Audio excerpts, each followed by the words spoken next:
સુરત શહેરમાં ગરમીનો પારો સતત ચડી રહ્યો છે। તાપમાનમાં થયેલા વધારાને કારણે રસ્તા પર નીકળવું પણ મુશ્કેલ બન્યું છે। બપોરના સમયે તડકો એટલો તીખો હોય છે કે વાહન ચાલક અને રાહદારીઓની હાલત ખરાબ થઈ જાય છે। આવી સ્થિતિમાં સુરત ટ્રાફિક પોલીસે માનવતાનો અનોખો દાખલો બેસાડ્યો છે।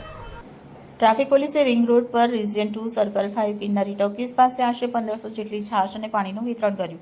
તડકામાં તરસ્યા રાહદારી અને વાહન ચાલકોને ઠંડી છાશ પીવડાવી ચહેરા પર રાહતના હાસ્ય ખીલ્યા। આ માનવતાભરી કામગીરીને કારણે રસ્તા પરના લોકોમાં ભારે આનંદની લાગણી જોવા મળી।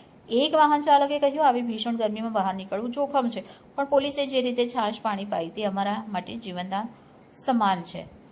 અન્ય એક રાહદારીએ ભાવુક થઈને કહ્યું, પોલીસ દર વખતે ફક્ત દંડ જ વસૂલ કરે એવું નથી, પરંતુ તેઓએ દિલ જીતી લીધું છે। સુરત ટ્રાફિક પોલીસના અધિકારીઓએ જણાવ્યું, ગરમી અને લૂથી લોકોને બચાવવા માટે અમે આ નિર્ણય લીધો છે। શહેરીજનોના સ્વાસ્થ્યનું રક્ષણ કરવું પણ અમારી જવાબદારી છે। આવતા દિવસોમાં પણ જરૂરિયાત મુજબ આવી કામગીરી ચાલુ રાખવામાં આવશે। રાહદારીઓ અને વાહન ચાલકોએ સુરત ટ્રાફિક પોલીસનો હૃદયપૂર્વક આભાર માન્યો છે।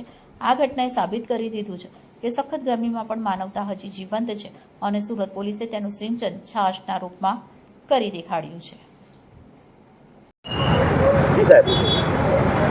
આજરોજ રિજિયન 2 સર્કલ 5 ઓફિસમાં ઉનાળાની ઋતુ હોય જેથી મહેરબાન Shri CP sir, additional CP સાહેબ પરમાર સાહેબ, ડીસીપી ટ્રાફિક મોમૈયા મેડમ તથા અમારા એસીપી ટ્રાફિક ગામિત સાહેબની સૂચના હતી કે ભાઈ ઉનાળાના ઋતુને કારણે માણસોને ખૂબ ગરમીના કારણે ડિહાઇડ્રેશન જેવી વાહન ચલાવતી વખતે પણ પરિસ્થિતિ ઉદ્ભવે છે, જેથી પાણી વિતરણ ને છાશ વિતરણ જેવો માણસોને આપી અને આ ગરમીમાં રાહત મળે તે માટે કાર્યવાહી કરવી। જેથી આજ રોજ મેં મારા સ્ટાફ સાથે અહીંના જે લોકલ દાતાઓ છે એમની સાથે સંકલન કરી અને આશરે 1000 થી 1500 જેટલા માણસોને છાશ અને પાણીનું વિતરણ કરે।